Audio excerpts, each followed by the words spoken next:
Why do you think Google has such a problem naming things? This is the bad consequence of a good company culture, because if you are very bottom up and employees, engineers are really the powerful figures in the company, people are going to start things, and sometimes they'll start efforts that will end up being competing. When I first interviewed for Google, I asked my interviewer, what criticism would you say about Google or your job, or what are some of the drawbacks? And one of the guys that interviewed me, and I asked him this question, he said, because it's so bottom-up driven, there ends up being some duplication. People who work on similar things or competing efforts, and even that was in 2007, so it was even worse later on. Have you ever seen this comic making fun of the org structure of Amazon, Google, Facebook, Apple, Oracle, and Microsoft?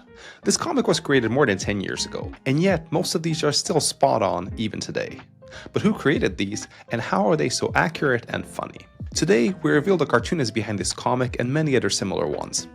He is Manu Cornet, who was a Google software engineer for 14 years. He worked on Gmail, Android, Chrome, and Google Search. Today, we talk about the story behind the org chart comic and how Manu almost did not publish it. Lots and lots of cartoons about Google, but we also dig behind the meaning of them, like why Google is so bad at naming products. We'll look at our cartoon where Manu correctly predicted Google's cloud gaming console Stadia would eventually be killed, and he did this on the day that Google launched this console. It's safe to say that Manu is the highest profile cartoonist in the tech world, and I hope you enjoy him sharing the story behind some of his most famous comics. If you enjoy the show, please subscribe to the podcast on any podcast platform and YouTube. So let's jump in. Manu, welcome to the podcast. Thank you. Thank you for having me. So one of your most referenced comics is the org structure one, which I just sent over. Can we talk about when and how you created this and why? And it's been a very heavily referenced one. I've spent the last 10 years trying to prove that I'm not just a one-trick pony with this one cartoon that was successful. So just for anyone listening, this is in 6 panels of org charts of big tech companies. And it was published in 2011. So I almost didn't publish this because I didn't really find it funny. It's always a big problem when you have an idea, you find it funny on the moment, and then you draw it, and then you've spent time on it. This one isn't too elaborate, so it didn't take too much time to draw. Sometimes it takes a lot longer, and by the time you're done drawing, you have no idea whether it's funny or not. You've been staring at it for too long. And for this one, I didn't really find it very funny by the time I was done. So I almost didn't publish it. And the punchline, which is the last company, was supposed to be Oracle, that has a large legal department and a tiny engineering department. And initially I had written engineering improperly. I had an E where the I should be somewhere. I fixed that later. I think it was at the time when Oracle and Google were battling on Java. So that was really... This was in 2011, 2010, something like that. Yeah. So the drawing is from 2011. I'm pretty sure there were some lawsuits going on at that time. So... So Amazon was like the base case, like a very standard tree-like structure, very hierarchical. The other ones were kind of easy to think about, Apple being very centralized. And initially I didn't have Microsoft, but I couldn't really have only 5 companies because that would not have an even number of panels. So I thought about a 6th one, which was Microsoft. And I looked online on some forums on what the Microsoft culture was, and I heard people mentioning these battles between departments, and that ended up being the panel that caught people's attention more than the others. This is old Microsoft, but this comic was so talked about, and I still see it referenced. I wonder if there's are you planning to do any updated version of it, or would you have inspiration? I guess I could. I'm trying to look forward and not try to surf off previous waves, but I know that it was mentioned by the CEO in his book without really mentioning it by name or anything, but he described the drawing pretty clearly on the first page of his book, which was a nice hat tip, even without attribution. This episode is brought to you by WorkOS. If you're building a SaaS app, at some point your customers will start asking for enterprise features like SAML authentication, SCIM provisioning, and fine-grained authorization. That's where WorkOS comes in, making it fast and painless to add enterprise features to your app. Their APIs are easy to understand, and you can ship quickly and get back to building other features. WorkOS also provides a free user management solution called AuthKit for up to 1 million monthly active users. It's a drop-in replacement for Auth0 and comes standard with useful features like domain verification, role-based access control, bot protection, and MFA. It's powered by Radix components, which means zero compromises in design. You get limitless customizations as well as modular templates designed for quick integrations. Today, hundreds of fast-growing startups are powered by WorkOS, including ones you probably know, like Cursor, Vercel, and Perplexity. Check it out at workos.com to learn more. That is workos.com. This episode is brought to you by Formation, a personalized interview prep program for experienced software engineers. Formation is built by ex-FANG engineers who've conducted thousands of interviews collectively, so they know what it takes. In 2024, they helped engineers increase their comp by $110,000 on average. They help you understand exactly how you stack up and then get you ready to ace a system design, coding, and behavioral interviews.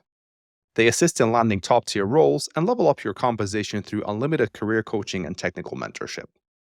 Rigorously drill problems that align with your personal skill gaps. Get unlimited mentorship to get unblocked.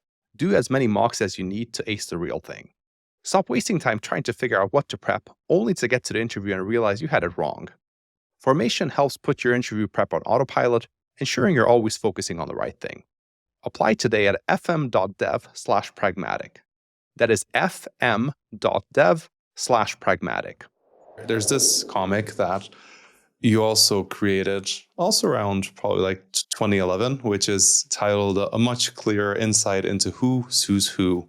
And there's this big, diagram of like Apple, Google, Amazon, Samsung, HTC, Microsoft with like arrows, one between the other. And then on the bottom right corner, there's Nokia by itself, not sued by anyone, not suing anyone, just burning. Yes. Yeah, this was almost, I guess it's not any better right now, but it felt like it was a big mess of who was suing whom. I don't really follow it closely any longer, but I don't even remember this one so closely. Oh, I remember I drew Starbucks on the side because I thought Oracle might be suing Starbucks because of Java and the Java beans. And then Nokia this was the height where Oracle was suing everyone because of Java. Yes, exactly. So I don't think they ever really sued Starbucks, but I thought I would make that a thing. And then, yeah, you're right. Nokia was, I think it made a bit of a comeback since then. I mean, it's not one of the most popular smartphone makers, but it used to be really popular with like feature phones. And then it was really, as you said, like as it's in the drawing, just by itself in its little corner. Almost sad that it's not being sued by anyone. It's like, yeah, I want to play too.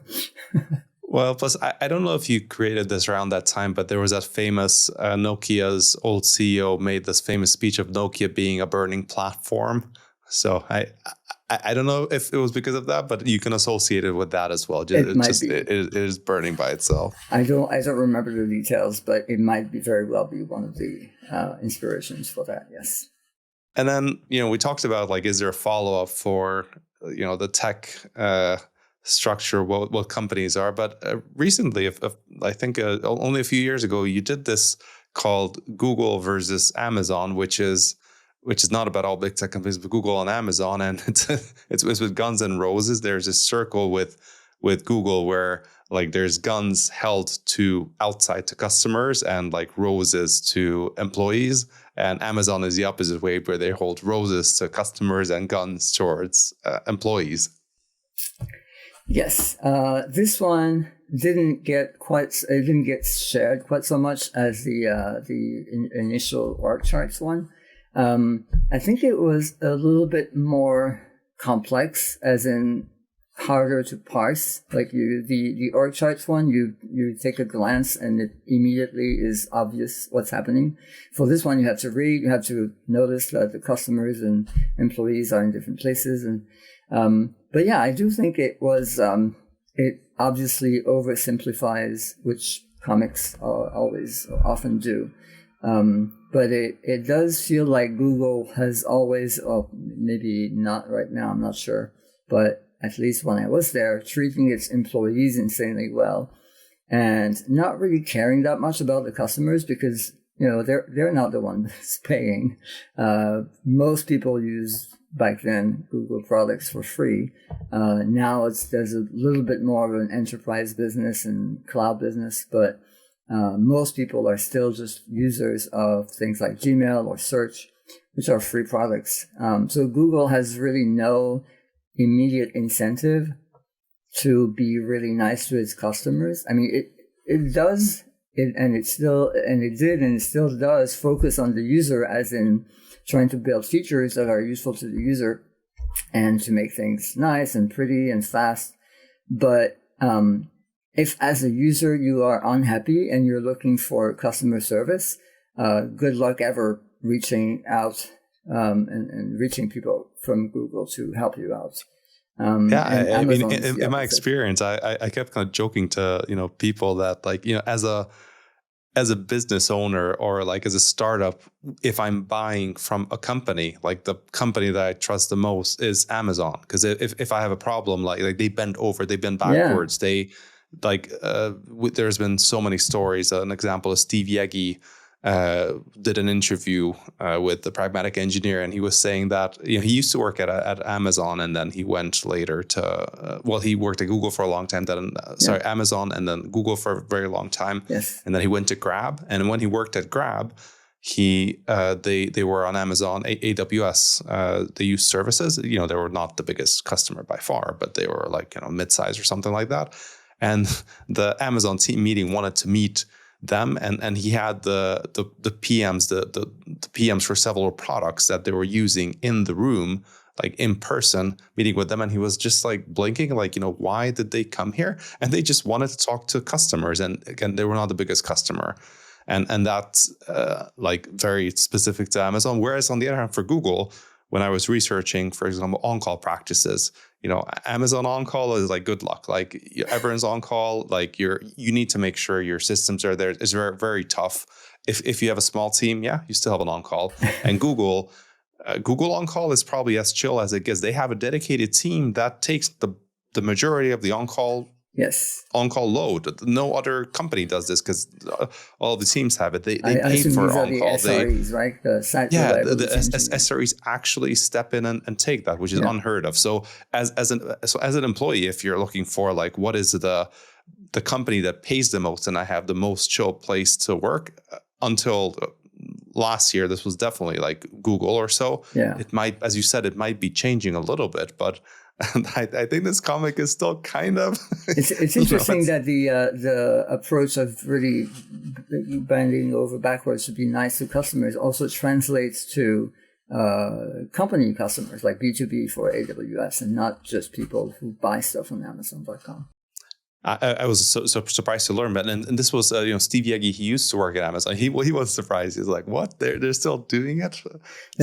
I made another. I don't know if I made another comic later on where showing the how confusing it is to do anything with Google products with all the different names, and it shows a woman showing up in front of a Google employee. Oh, it's this one.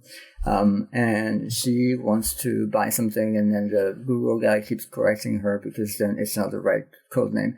And then someone commented on this thing saying, "Wait, this shows a customer directly talking to a Google employee. That can't be right." Yeah, there is this thing about, I think still to this date, like people make fun of Google's naming, and for some part, rightfully so. So I'll give you my example of Google. When I worked at Uber and we were rolling out Apple Pay and Android Pay. So when I joined, we had in like 2016 or so, there was Apple Pay and then there was Android Pay.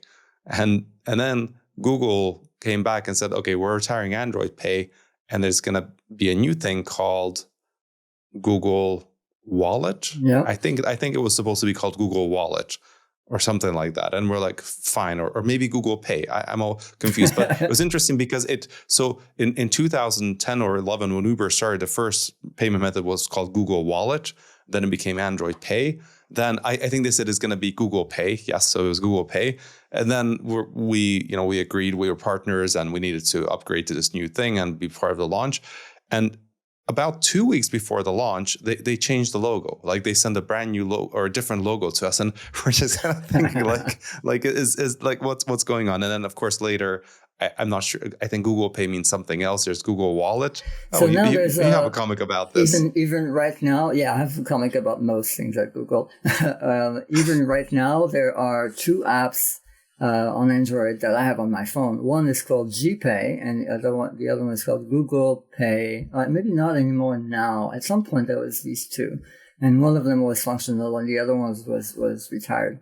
So we were showing the deprecation process to users even then. But then there's also Google Wallet, and as you said, there was Google Pay, Android Pay, and yeah, this is another comic that I'm showing now, which shows a double entry, like just a spreadsheet with rows being Google, Chrome, Android, Nexus, Pixel, Play, and across the columns are books, Pay.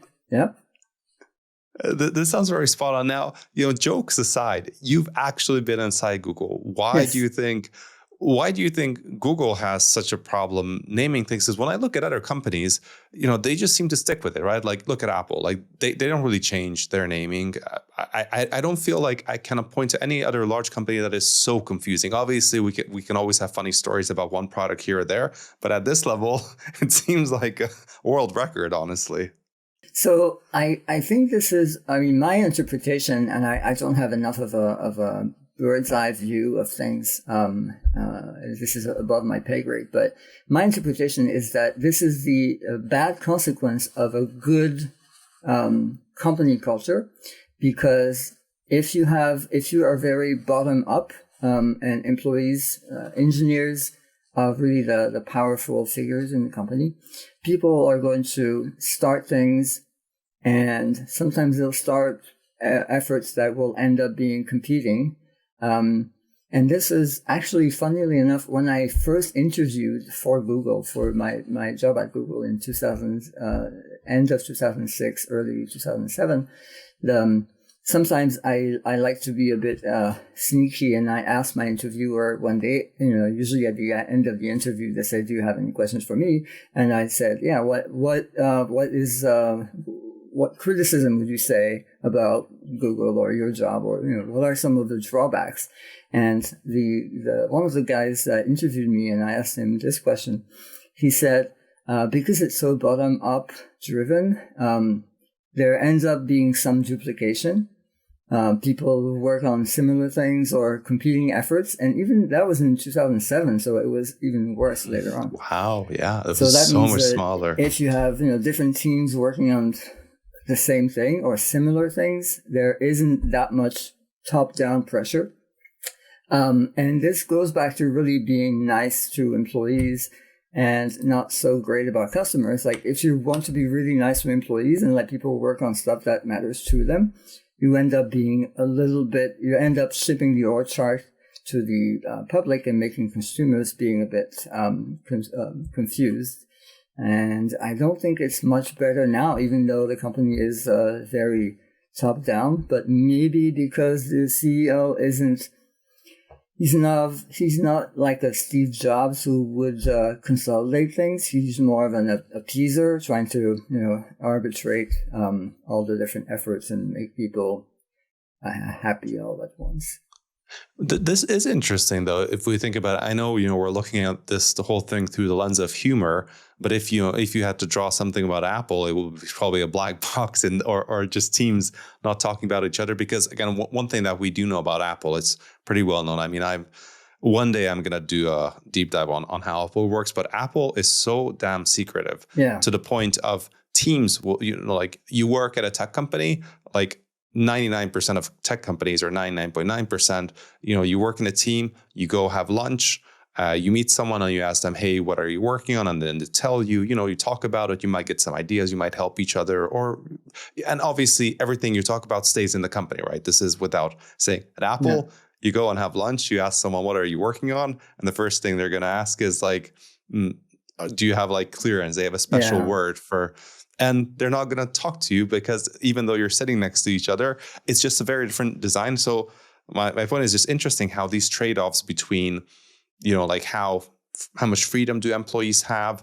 how kind of are much is a company prioritizing their needs versus the like how centralized things are, how much information flows, how much are we demanding from on calls so that we please our customers? Right. They might be connected. You might not be able to have it all, right? Yeah. It's a difficult trade-off, and I do think Google has been moving in the direction of where Apple is, which is being more siloed and people not having access to other pieces of the company or the code base. I think if I could update the Apple org chart, I think it would look like a fog of war, like in games where you're starting somewhere and you're seeing what's around you, but you don't really, everything else in the world, in the map is blurred or just obscured.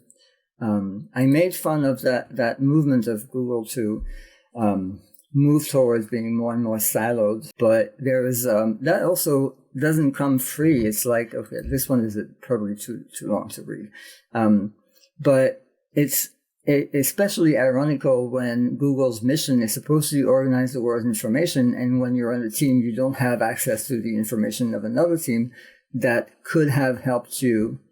But you need to prove that you need to know it in order to do your job. And if you don't know it exists, then you don't even know that you need to prove it. So anyway, I do think Google is moving towards that siloing as well. Yeah, well, it might be a necessity. One other thing that is kind of, I guess, internally known about Google's engineering culture, but externally might be a bit surprising, with migrations. And you did a comic about migrations. Can you explain what this is? I didn't really mean it specifically about migrations, but in general about competing efforts. And it is the same thing that we were describing earlier with Google Pay becoming GPay. And so what you see in the comic here is your it's like a first person view of a car that is encountering a choice between two roads. And then the top sign says, welcome to Google. And the right-hand side road says, main road. And that's crossed out. That says deprecated. And then don't even think about it. And the road looks kind of, dirty and old. And the right-hand side says new road under construction. And then there's a danger. And then there's a construction cone. This was initially, I think this was initially a comment by the then CEO, Eric Schmidt. I don't know if he's the one who said that, or maybe Jonathan Rosenberg. I forgot. One of the Google execs at that time who said there's two ways to do things at Google. There's the deprecated way, and there's the way that doesn't work yet. So this was like an illustration of that line. And I do think that's actually quite relevant to lots of other companies. People, when I was at Twitter, people asked me to rebrand the welcome to Google to make it welcome to Twitter because it was the same thing. So I do think there's a tendency specifically for engineers, software engineers, but I think that might be even more general, to try to make a new, improved way and try to get people to use it even before it is ready to replace the old way. Yeah, and to be fair, I think you're right. This is not specific to Google. This is like any mid-size or larger tech company. It just keeps happening, and after a while, you go into there's even this sketch about microservices which the punchline is similar to this, where the one of the systems is not yet ready to handle something. And Again, from the outside, people working at startups or small teams, they're kind of rolling their eyes like, how is this possible? And it is. Like, you put together smart people and stuff like this happens. And obviously everyone's surprised. This is one of the reasons why projects often, not always, but one of the reasons projects get delayed is, oh yeah, like we thought this service would be ready and we could just use it, but the existing one is being deprecated and the new one is not yet ready. Right. Another engineering culture related thing, of course, is if you're at a mid-sized or large company, it's code reviews. And of course you have a comic about code reviews as well. Yeah, I have several.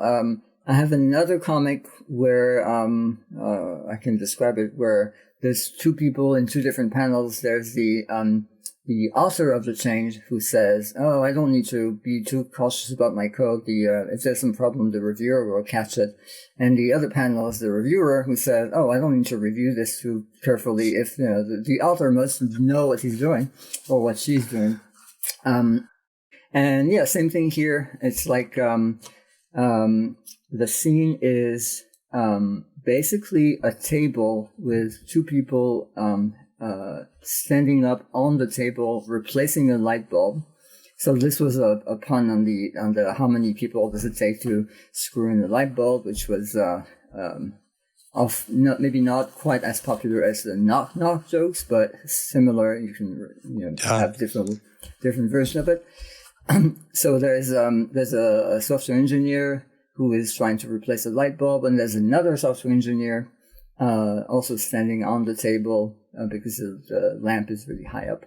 That says code review, who is commenting on how to screw in the light bulb, and that must be another way. And then there's a PM who is holding the light bulb as in Shakespeare, to be or not to be, holding a skull kind of thing. And then there's the TLM, the manager, who is looking at his wristwatch because this is all taking too long and we need to ship now. And then there's the SRE, the site reliability engineer, who is adding little pieces of wood to make the table more stable. And then there's the UX person who is bringing a light bulb with a hat and decorations around it to make things prettier. When you worked at a team that warrants a TPM and also like SRE, I guess most companies will not have that. But yeah, that sounds about right. It's more complex than it looks. Yeah, of course. These comics are always oversimplifying, and obviously the SRE has a beard and long hair, which was a good stereotype at that time. So some of your comics, they weren't just limited to like making fun or pulling some jokes. There was a comic that ended up being printed on every single door at Google, as I understand. Yeah, that's right. So at some point, people noticed that things were being stolen from offices, and that was because Google employees were letting people in behind them. And I guess this being Disneyland or Wonderland, because all the campuses are colorful and everything is free and nice, and people are nice to each other, you don't really question who is coming after you, and you just hold the door for them. And they ended up calling this tailgating, even though I understand this is more of a driving thing initially. So this first comic was a pun on this initial thing. So it shows a crocodile or an alligator who is slithering its way into the office through a half-closed door that has Google written on it. And it says, "Beware the tailgator," with a OR at the end. And that, so that was the first one. And then that, people liked it. And because Google was trying to spread the word on increasing security and having people be aware that they should not let whoever is coming after them into the building without making sure that they're actually an employee, they used this drawing initially, and then because they wanted to keep people's attention, they asked me for refresh or re-editions. Yeah.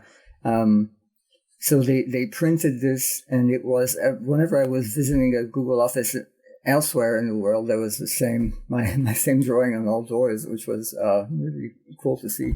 But I ended up making, every year I would make 2 or 3 versions. And it was like trying to say the same thing in different ways. This episode is brought to you by Formation, a personalized interview prep program for experienced software engineers. Formation is built by ex-FANG engineers who've conducted thousands of interviews collectively, so they know what it takes. In 2024, they helped engineers increase their comp by $110,000 on average. They help you understand exactly how you stack up and then get you ready to ace system design, coding, and behavioral interviews. They assist in landing top-tier roles and level up your compensation through unlimited career coaching and technical mentorship. Rigorously drill problems that align with your personal skill gaps. Get unlimited mentorship to get unblocked. Do as many mocks as you need to ace the real thing. Stop wasting time trying to figure out what to prep, only to get to the interview and realize you had it wrong. Formation helps put your interview prep on autopilot, ensuring you're always focusing on the right thing. Apply today at fm.dev/pragmatic. That is fm.dev/pragmatic. So 20% time. This is something, when you joined Google, it existed, right? Can you tell us about what it was, how you saw people use it? What did you do in your 20% time? And how did it change over time? And obviously, you have a comic about the change as well. Yes. So 20% was, I think, one of the things when you were back in, maybe when I joined, maybe in 2010 or so, or a bit before, when you were at Google, these were among the perks that you would tell about. You would say things about the free food and about you being able to walk up to a microphone and ask questions to the CEO, stuff like this. And one of them was being allowed to dedicate 20% of your time to a project of your choosing, within reason. You're not going to, tell your boss that you're going to learn guitar 1 day per week. That's not relevant to your job, but something that would be, a reasonable project for you to work on, something new. And Google itself used to pride itself on having so many of their innovative projects that were started as 20% projects. So as projects that were started that way, I think Gmail was one. I think Google News was probably one. And there's a bunch of other projects that were started that way. But this is the part where I don't really understand where exactly the pressure to become a more traditional company with more siloed people, where that comes into a clash with that 20% project thing. I never really quite understood how that manifested itself. So the drawing shows a big tree with one big branch labeled 20% projects, and then there's a woman sitting on this branch, and the woman has a t-shirt labeled innovation. And then there's a guy with a tuxedo and a necktie and smoking a cigar and sunglasses, who is climbing on a ladder and starting to saw off that branch. So my point was that really that was the source of innovation. And if you cut those off, if you don't encourage people to have those projects, which was the case more and more, even though I don't remember it being called out explicitly that 20% projects are no longer a thing, because that would be too obviously admitting that you're becoming a traditional or conventional company. But they were less and less encouraged and maybe more and more frowned upon. But I didn't really quite understand. Maybe they didn't care about innovation that much. They just were happy with I mean, just bringing up a different angle. I'm not sure you have a comic that made fun of how many products Google shut down. Yes. But one of the things outside, again, Google has a lot of perceptions, but one of the perception is like, oh, if Google ships something, they're going to shut it down. And yes. I do wonder, just, putting a little bit of devil's advocate in the sense that, could it be like, obviously 20% time, we know brought a lot of really cool innovation with Google. Famously, Gmail apparently started as a 20% project, and there's going to be examples of other products that started off. But having too many of those products might just mean that some of them eventually will have no investment. They'll have to be shut down. So I wonder if it is connected that Google has more products retired than any other tech company. And they're also the only company that allowed 20% innovation time for many, many years. I don't know. This is a question too. Do you think there's a connection? There might be. I do think there's a connection. That's a fair point. I would say then it's it should happen internally. Like you should be throwing things at the wall, and you should be experimenting without necessarily launching stuff publicly. I think you should. I mean, if I knew how to run a company, I would be a lot richer. I wouldn't be here. I wouldn't be drawing comics. I do think it's good for companies to encourage innovation, and I think 20% projects were a good way of doing this. But you could let the projects select themselves more organically by either having employees test them internally without necessarily launching them. Gmail did something that was interesting at some point that I also worked on, which was Gmail Labs. So you had a special section in your settings with these things called labs, and it was by the name, but also the labeling. It was pretty obvious that these were not going to be officially supported, and they may go out at any point. But that allowed people working on Gmail to launch, with quotes, something that was, with lower scrutiny. And So you knew, I remember, it was very clear that this is experimental. It can go away like this, use it at your own risk, but we love your feedback. Yes. And I remember as a user, like, I thought that was fair because it was just super clear. Like, this is alpha. You get the latest cutting edge. And I think they also made it clear that if it gets enough usage, it might make it, right? No promises. Yeah. So I think you have a point there that this probably could have been done differently. Well, so maybe Google could have some sort of Google Labs, which they probably do, but it probably means something else, to launch things that were not actual products yet, and to make the branding clear enough that people wouldn't complain if they went away. And this comic that you created, we talked about that you must have a comic about the Google Graveyard, which is also a website which has almost 300 products listed there now or so. And this seems oddly prophetic because you created this when Stadia was launched, right? Google Stadia, the games console where you could play remotely. It was a pretty cool concept. And then this comic shows a Google Graveyard and a man. And a man, so there's a sign saying "Welcome Stadia developers," because Google had to encourage people to actually develop for this platform, make games for Stadia.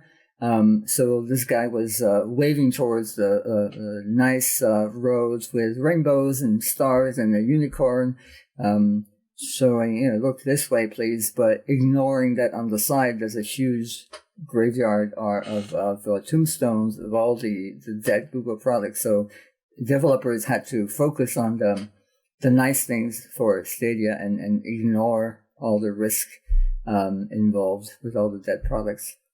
And Stadia eventually was also discontinued. I forgot exactly when. It came a little bit out of nowhere. It's hard to tell. There's different analysis whether it actually had market fit or it wasn't growing fast enough. There's a lot of, but it did take people by surprise. Google did do one thing, which they provided a full refund to anyone who asked, as I understand. So they ate the loss, which was, I guess, a bit. But still, it just reinforces that it's hard to trust Google outside of ads products, especially like on areas that are not known for like gaming. This was my interpretation of why Stadia failed. So this comic is a guy branded with a t-shirt branded Stadia trying to launch something by firing a big cannon. And then just in front of the cannon, there's a big wall labeled network effect with a bunch of previously failed cannonballs labeled Google Wave and Google Plus and Allo, which was one of Google's instant messaging things. That was my interpretation, that you need critical mass. You need some kind of network effect. If you're Google Plus, even if your product is superior, if everyone is already on Facebook, then it's a lot harder. And I believe Stadia has a similar issue. If everyone is on Steam and Steam isn't compatible with Stadia, then developers have to develop for your platform specifically. That's interesting because even if you think outside of Google, if you think about what are products that have become wildly successful that are related to large companies, if I think of Meta, they bought them, right? Like Instagram, they bought a platform that was getting that network. WhatsApp, yes. They also bought them. Yes. And the only platform that you could argue has some level of like social network or like used by hundreds of millions of consumers, maybe Threads, but that one, there's existing distribution that Facebook can use, and there's arguments of like how successful it actually is compared to some of the other ones. But it just shows how really difficult it is, even for companies with billions of dollars to spend, just crazy amounts. Yeah, and Matt, I heard that's a comment that I want to make pretty soon if I have time. I heard that Mark Zuckerberg was criticizing Apple, saying that Apple hasn't really innovated since they launched the iPhone. They kind of made that innovation and then sat on it for 20 years. So I want to show him saying that, and then saying, we, on the other hand, have been acquiring, innovating company every few years since then. So not that they're being very innovative themselves, but as you said, they just buy them.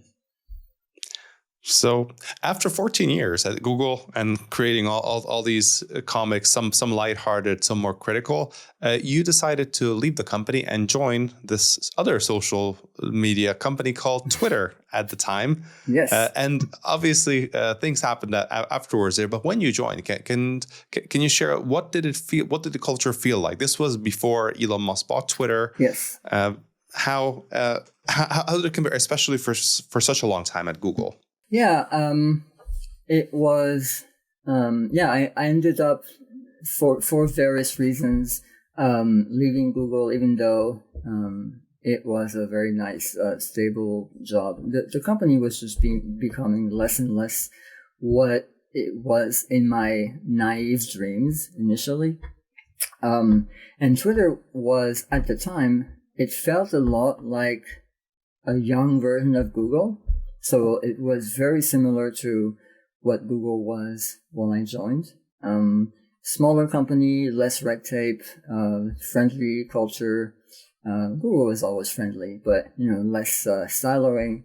The problem was that in a capitalist society, if you're trying to be the nice guy, like I think Twitter was, but you don't have a huge amount of revenue, then you are at a threat.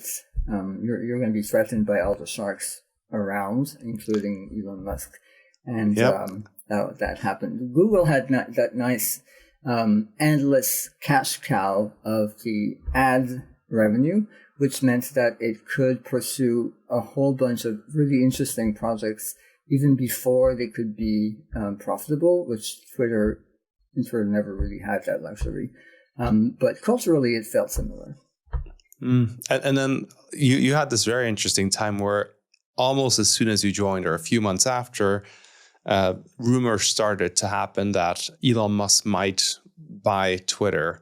And you started to make some comics about what I assume it must have felt inside the company. What did it feel, and how much did these comics actually convey what it was really like?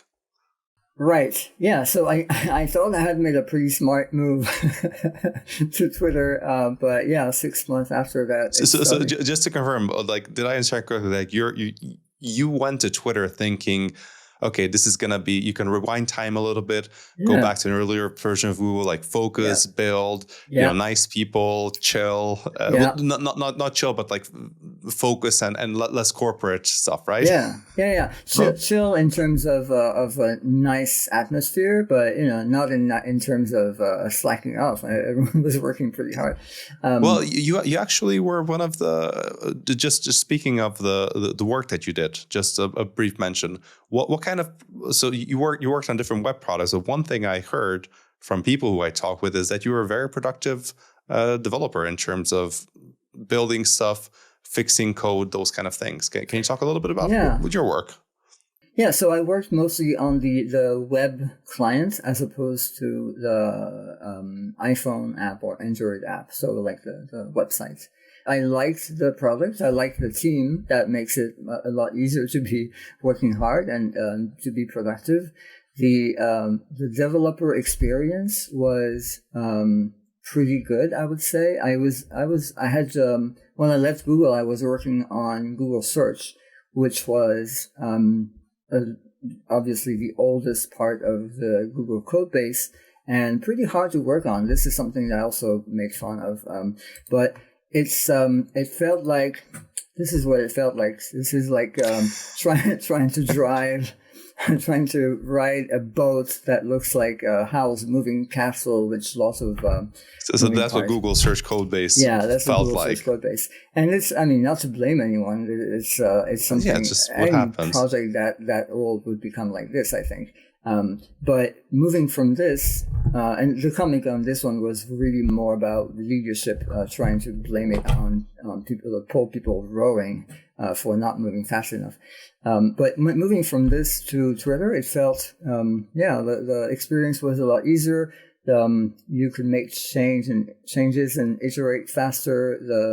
The teams were awesome. I felt, and I was also becoming kind of a more senior person at that time. So, people also looked up to me in a way that increased my, imposter syndrome.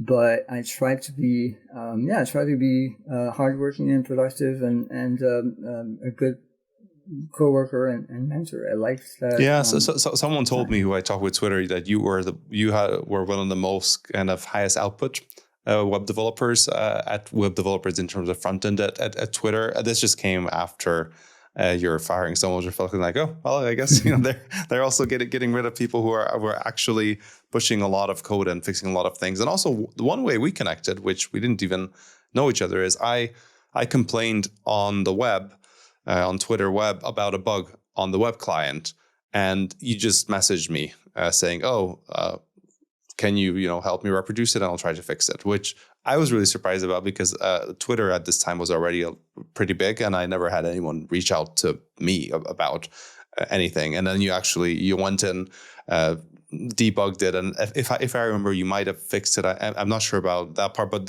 you actually somehow had time to monitor social media for people's problems and just go ahead and try to fix it. This is something I had tried doing even at the Gmail time.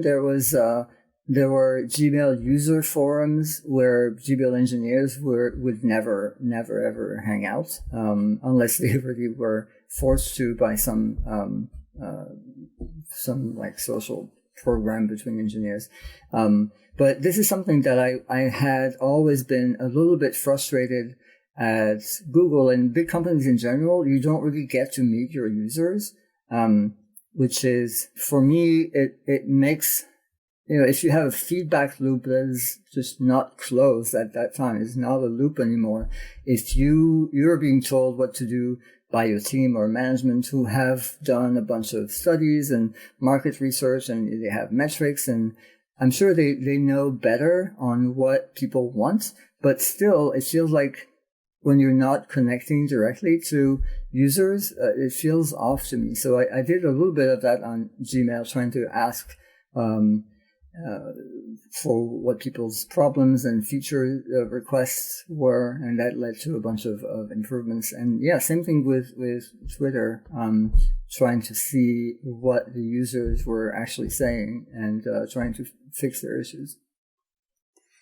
So back to the news of like Musk making an offer for Twitter, and at that point, no one knew if he would buy or not because it was not a binding Yes. offer. It was all sorts of noise. What was it like to work through those months of like proper uncertainty?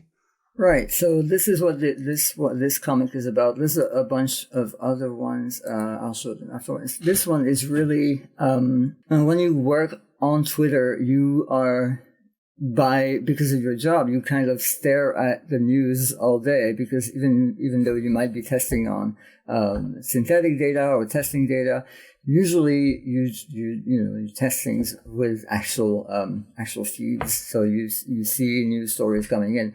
So when Musk started trying to acquire Twitter, then this was all over Twitter. So even though as an employee, you don't really know what's going to happen to you. And Musk not having a great reputation for how he treated workers at Tesla, for example, you would have good reasons to be concerned.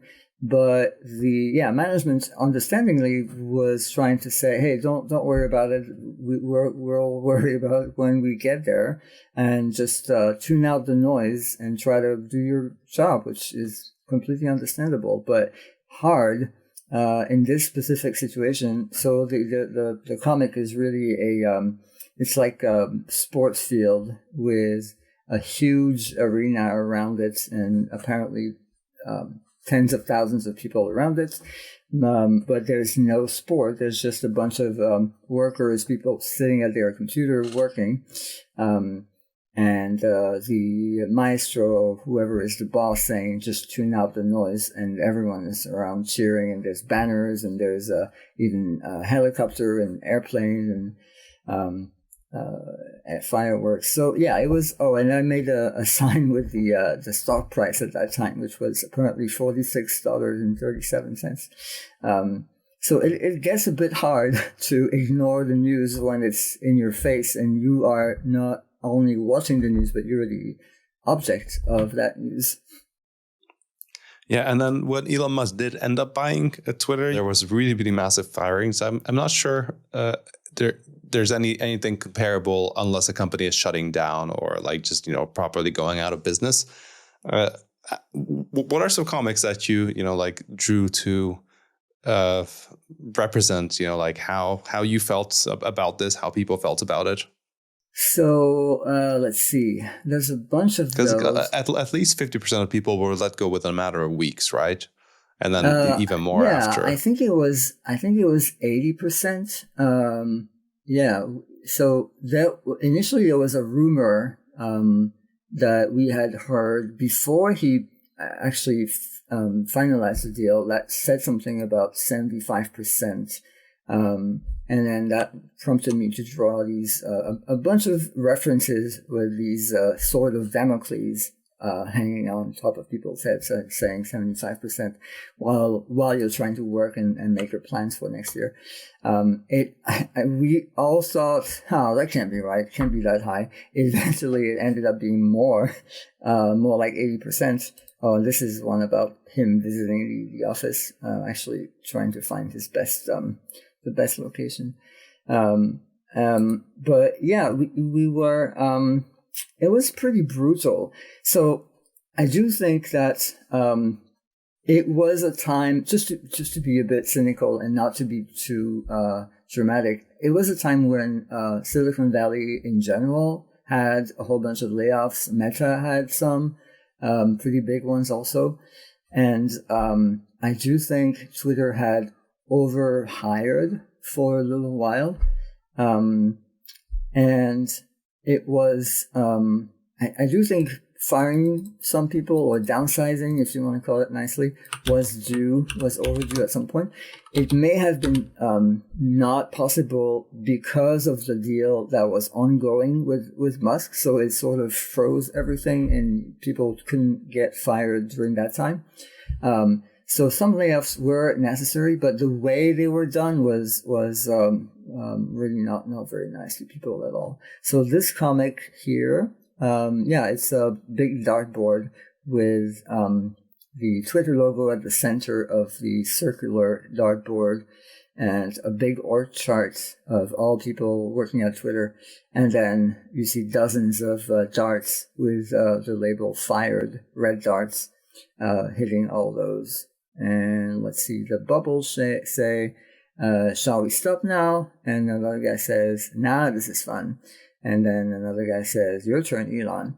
So yeah, it felt random. The reason I drew this is because, well, first everyone was getting fired, but also it felt really random. I don't want to mention my own case. I mean, someone else who was on my team, who was clearly the most productive guy I've ever met in my career in terms of not just, commits and pushing code, but also quality. He was really, really hardworking, and he was fired. So that felt really random to me. It really felt like, okay, I understand they need to fire a whole bunch of people, but they're not doing it very nicely at all. And they're maybe not firing the right people. And he ended up being rehired, and he accepted because he had a visa issue. So he really had a good reason to go back, even though most people wouldn't go back being treated that way. Visa is powerful enough. Yeah, so I mean, it was clearly a very hard time, both for Twitter, obviously, but also for the industry. You did create a comic that I felt kind of looked at it from a different angle, and I heard that you mentioned that this was pretty well received by people. Yeah. So this was. Let me see, what's the date on this one? 7th of November. So yeah, this shows playing on the sink idea of Elon Musk showing up with a big sink, just for the sake of making a pun.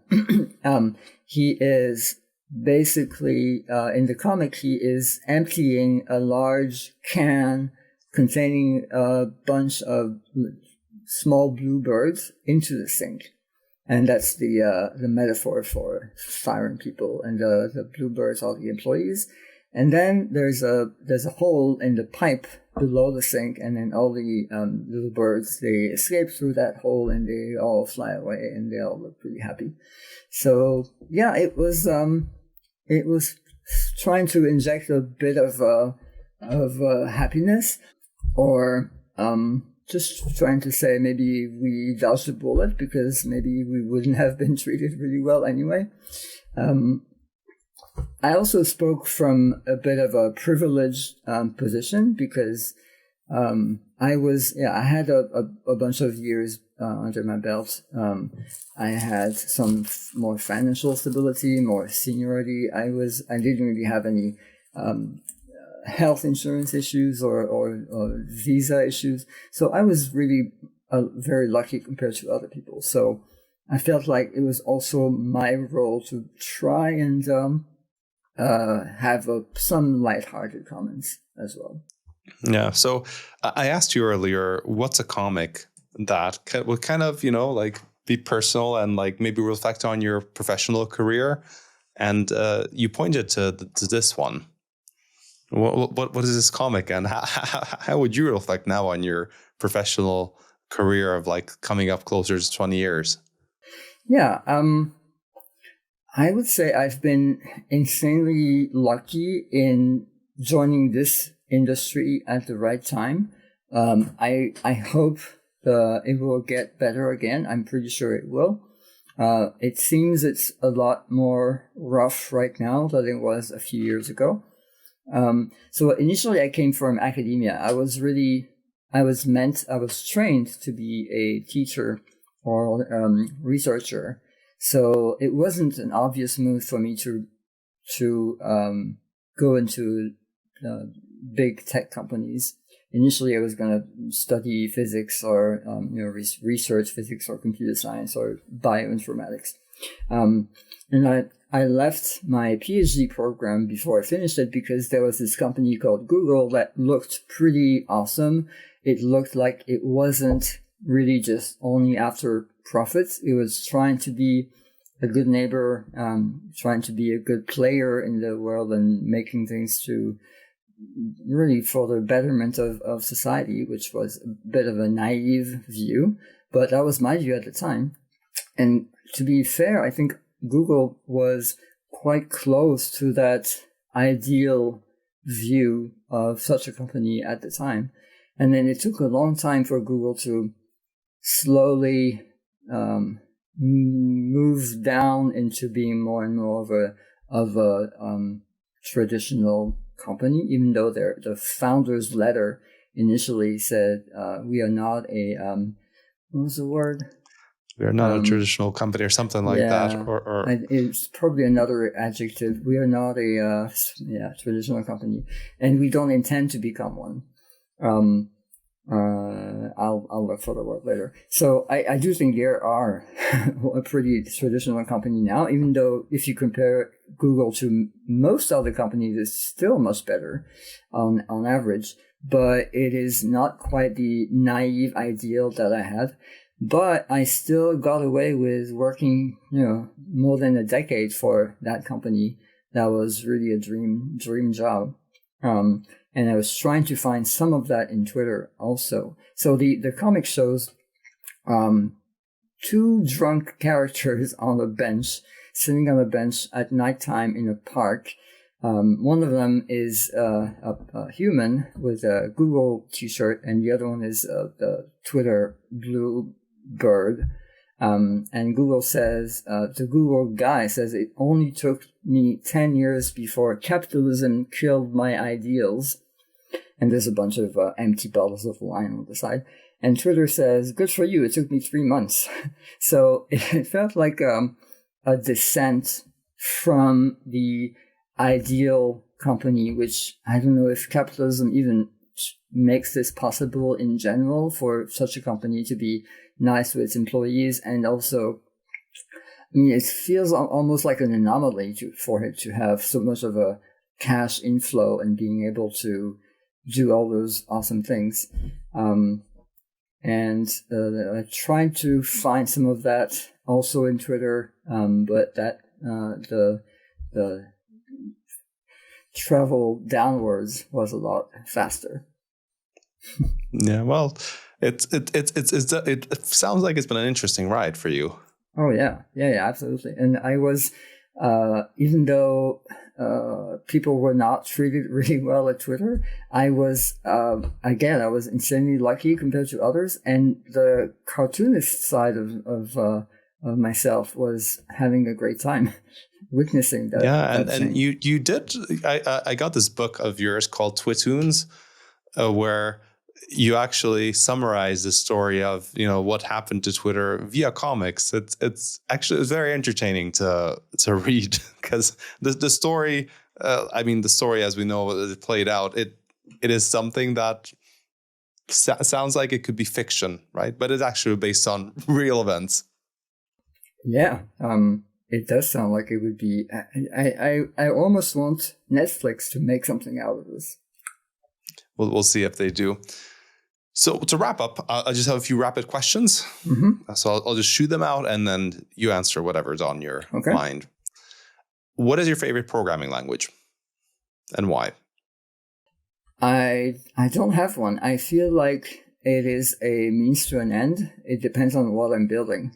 Whenever I have interviews and people, have this online coding platform, before they paste in their templates of the interview question, they say, oh, which language are you going to do?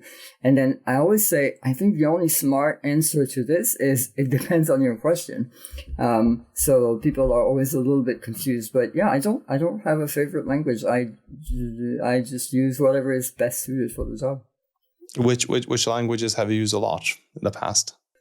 I would say all the major ones. So Java, JavaScript, Python, C++, Objective-C for Apple. That would be more like Swift.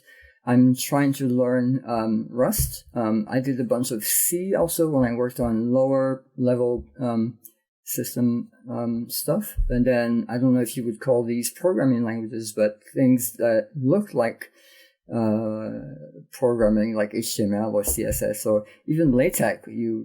It's some kind of code. Yeah. Well, I like the right tool for the right job. Yeah. What's a book and a comic book that you liked and would recommend?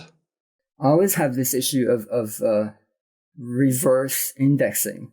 It's like if I'm looking at a bookshelf or a library, I say, oh, I love this one. Oh, I love this one. Oh, I love this one. And then if you ask me, oh, what are your favorite ones?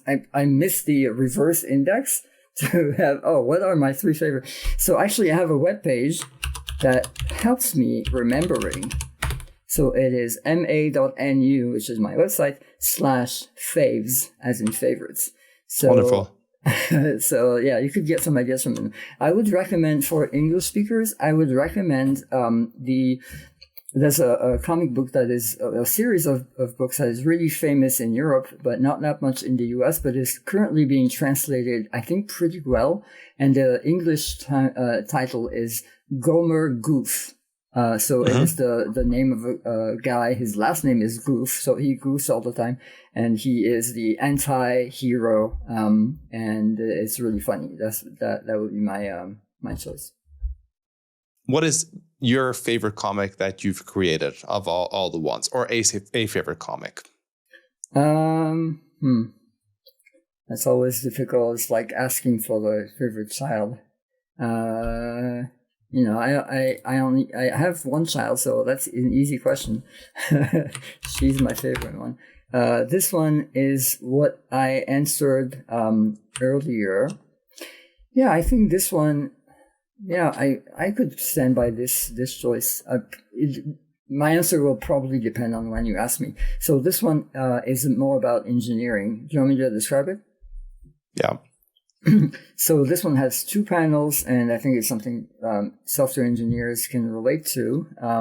The first panel is labeled "The Life of a Software Engineer," and it shows a guy in front of a building that only has foundations. And looks nice and neat and clean. And he says, and he has a hammer and a handsaw, and there's a bunch of wood on the side. He says, "Clean slate, solid foundations. This time I will build things the right way." And then the next panel says, "Much later." And then there's a big mess of buildings that all look completely different, connected by a bunch of weird ladders and staircases. And he says, "Oh my, I've done it again, haven't I?" So this relates to at least my experience of trying to make things work. And then, you try to start from scratch or start afresh. I'll do things differently. It's going to be a lot cleaner. And then 6 months later, it's even worse than it was before. As engineers, I think we can all relate to it. If not, you've just been not doing it for long enough. That's a good point. Or you're a genius software architect and you must be hired immediately by all those companies. Yeah. So Manu, thank you for helping go with all these stories behind the comics and just talking about them. This was very interesting and pretty rare. There's not many software cartoonists. Well, thank you so much. Thanks for having me. I hope this was interesting, or at least entertaining. Thank you to Manu for going through some of his favorite comics and the stories behind them. To see more comics from Manu, head over to his website at ma.nu. That's a pretty clever name. For more stories that Manu shared on creating comics, check out Deep Dives into Pragmatic Engineer, link below in the show notes. If you enjoyed this podcast, please do subscribe on your favorite podcast platform and on YouTube. Thank you, and see you in the next one.